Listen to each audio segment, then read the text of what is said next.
Hello, hello, mère du royaume. Ça fait plaisir de pouvoir te retrouver. Et je suis contente parce que même si... il y a même des femmes qui ne sont pas forcément mère du royaume, où ça peut toucher aussi le cœur d'un père du royaume.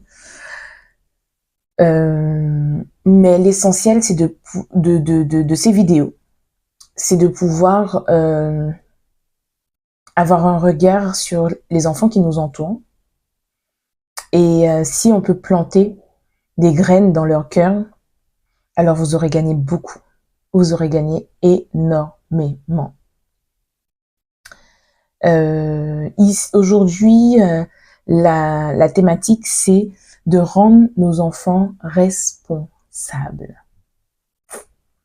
Et oui, quand on développe une relation avec Dieu, ça développe notre sens de la responsabilité. Parce qu'en fait, la première chose que Dieu nous a donnée, c'est le libre arbitre. Oui, c'est le libre arbitre. Et certains pourraient dire, oui, ça joue en sa défaveur, d'ailleurs, pourquoi les gens ne viennent pas à lui, etc., etc. Non, parce que ça fait partie d'une des caractéristiques les plus grandes de l'amour. Seuls les gens pas nets dans leur tête, les pervers narcissiques et autres styles de ce genre, les déséquilibrés émotionnels et compagnie, qui forcent les gens à les aimer, qui forcent les gens dans leur vie là. Non, Dieu n'est pas comme ça. Dieu sait qui il est. Sans toi, il est Dieu. Avec toi, il reste Dieu. Avec ou sans toi, il reste Dieu. Maintenant, l'une des plus grandes formes d'amour, c'est de dire, mais je te veux toi, Seigneur. Je ne veux rien et ni personne d'autre que toi. Je ne peux rien sans toi. Ça, c'est, hey, on a un niveau de, hey, d'adoration de ce que tu veux. Et c'est chacun son choix. C'est pour ça, hein, faites attention, ne forcez personne à rien du tout. Hein. Vous êtes en mission d'apporter la parole, de présenter qui est Jésus.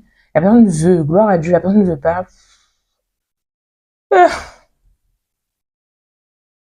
Va. Les portes de l'enfer sont grandes ouvertes. Va. Enfin, non, c'était pas le sujet. Pardon, Seigneur. Pardon. Le sujet est rendre nos enfants responsables. C'est quand même en lien. Je dis que c'est pas le sujet, mais c'est quand même en lien. C'est le fait de respecter. En fait, c'est le fait de respecter le choix des gens, mais de surtout, ce qui est triste aujourd'hui, c'est qu'aujourd'hui, les gens ne veulent être responsables de rien. De rien. Je m'explique.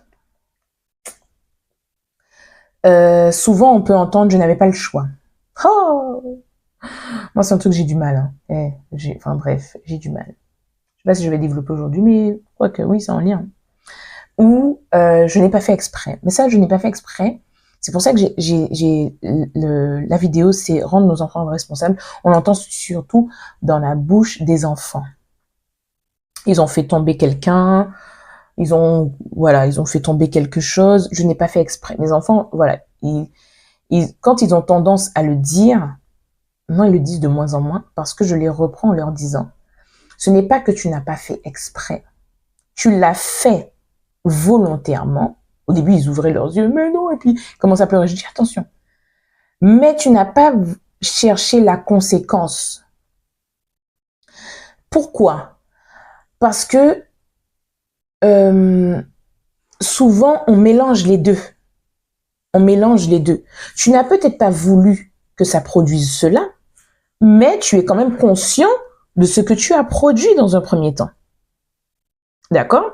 Donc, quand tu as levé ta main et puis ou quand tu as bousculé ou quoi que ce soit, tu n'as peut-être pas fait attention, tu n'as peut-être pas voulu que cette personne ait mal, mais tu es quand même maître de tes mouvements, de ta bouche, de ta tête. Seuls les gens ayant des maladies ou déséquilibrés, ou par exemple il y a le syndrome de Gilles de la Tourette où les jurons sortent comme ça, ou il y en a aussi qui ne sont pas maîtres de leurs mouvements, etc., etc. Mais à part ça, les gens qui ne sont pas dans ce cas de figure, tu es quand même bien conscient de ce que tu dis, de ce que tu fais. On est d'accord. Maintenant, tu n'as certainement pas voulu ce résultat. Tu n'as certainement pas voulu cette conséquence. Et là, ce n'est pas pareil. Sauf que, à force de laisser nos enfants grandir dans cette perspective, avec des adultes pareils, hein, parce que moi, j'entends de plus en plus, j'ai pas le choix, comment tu veux que je fasse, etc. Du coup, tu te désolidarises de tes responsabilités. Et ce que ça provoque devant Dieu, c'est que très peu de personnes viennent à la repentance. Enfin, très peu. On s'entend. Vous avez compris comment je fonctionne, quoi. Enfin, des fois, j'emploie des mots assez un peu superlatifs, mais nous avons du mal. Et cet esprit de victimisation, je l'avais.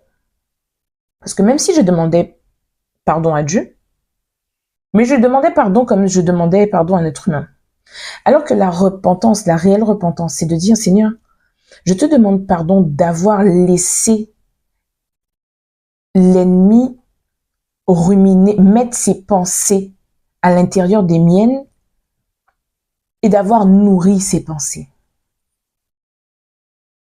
Quelqu'un qui est irresponsable dira, oui, mais c'est pas de ma faute, les pensées sont là, ça vient. Et j'avais une amie comme ça qui disait, mais qu'est-ce que tu veux que je fasse? Les pensées sont là. Qu'est-ce que je peux faire? Sur le coup, je vais pas de Dieu dans ma vie, donc je me dis, elle a raison, franchement, elle a raison, c'est vrai. Les pensées sont là. Et d'ailleurs, j'avoue, elles arrivent. Comment on fait? Aujourd'hui, on a de plus en plus d'enseignements qui nous disent qu'on peut rejeter ses pensées, qu'on peut avoir le contrôle sur nos pensées. Personne n'a dit que ça allait être facile. Personne. Mais on a un pouvoir. Dieu nous a donné un pouvoir. Et ce pouvoir fait que on ne peut plus se présenter devant Dieu en mode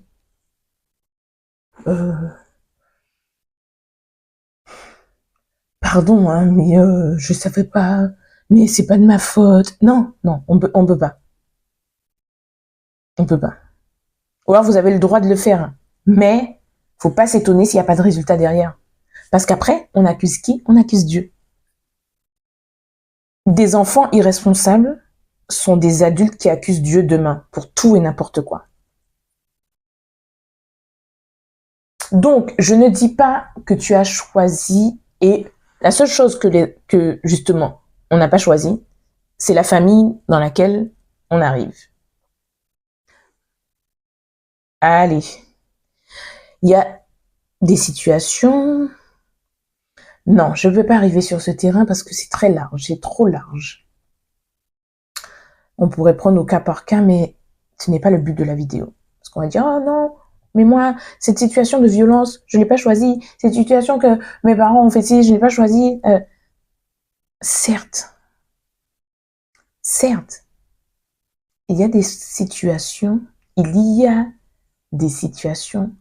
surtout, on dira surtout pour les enfants, qu'on ne choisit pas. Mais il arrive à un certain âge, je ne vous dirai pas lequel, je n'en sais rien, selon les contextes, selon la situation, on fait des choix. Nous sommes la somme de nos choix. Et notre discours doit changer en fonction de tout cela. Nous devons apprendre à nos enfants à être responsables de leurs actes et faire des choix. Il y a des conséquences. On peut se tromper. Et souvent, on se trompe. Mais on doit apprendre de nos erreurs. Et c'est justement le fait de ne jamais faire de choix, de se cacher toujours derrière la victimisation ou autre, ça fait que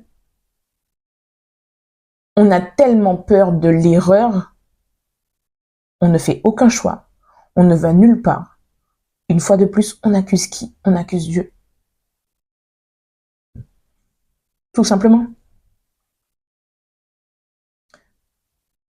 Ça peut être dur à entendre, mais c'est une vérité. Moi la première. Moi la première. Pour être honnête, moi la première. Quand on entend certaines choses, quand Dieu nous met face à une réalité, on fait oui, mais moi j'avais pas voulu ça comme ça, ou c'est pas normal, ou ci ou ça. Ouais, sauf que qui reste dans la situation? Qui veut sortir de cette situation? Qui?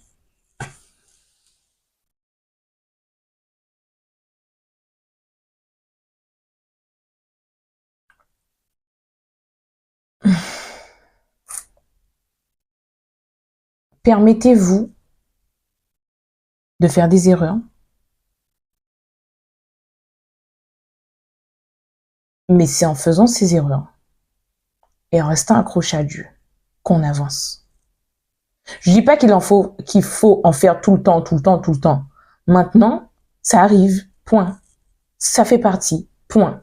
Mais dans la culture francophone, on est habitué à ce que une erreur, c'est dramatique, c'est fatal et c'est irréversible. Faux. Faux. Quand on est attaché à Dieu, Dieu, il est pédagogue, il est amour, on se trompe.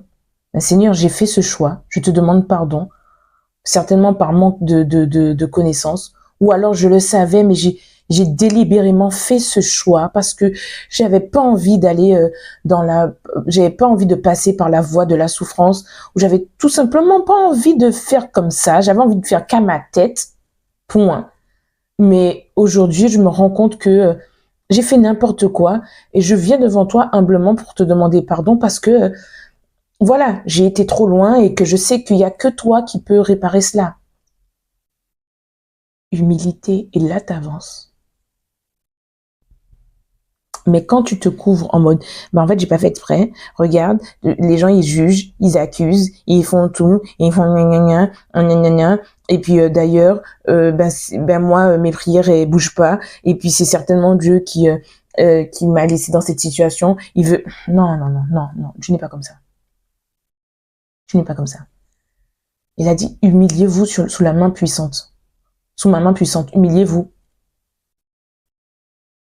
C'est quand tu dis, écoute, voilà, je peux rien faire sans toi. Tu l'as dit dans ta parole, mais j'avoue, flemme, j'avais du mal à le reconnaître. Moi, j'avoue, j'étais très comme ça. Dans le sens où, je faisais toutes mes affaires moi-même, même si je savais que Dieu était tout puissant, mais j'étais là, Seigneur, tu prends du temps, je crois que tu vois ma situation, tu vois comment je suis en train de galérer, tu vois comment les gens, tu vois quand même comment les gens, voilà, où j'ai souffert de telle ou telle situation, et puis là, je dois repasser par là encore, je dois faire telle chose, telle chose, telle chose, c'est abusé. Tu râle bien comme il faut. Ça fait partie peut-être de la prière, râle bien comme il faut. Après, reviens aussi. Je dis, ok, hein, ok. Je t'aime, j'essaie de te montrer que c'est pas la bonne voie, c'est pas la bonne manière, mais si tu persistes, va,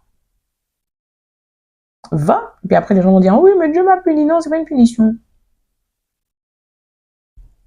La seule punition de Dieu, c'est quand il se retire. Là, c'est la pire punition. La pire. C'est quand il se retire. Il dit, ok, d'accord, tu veux pas de moi, je me retire.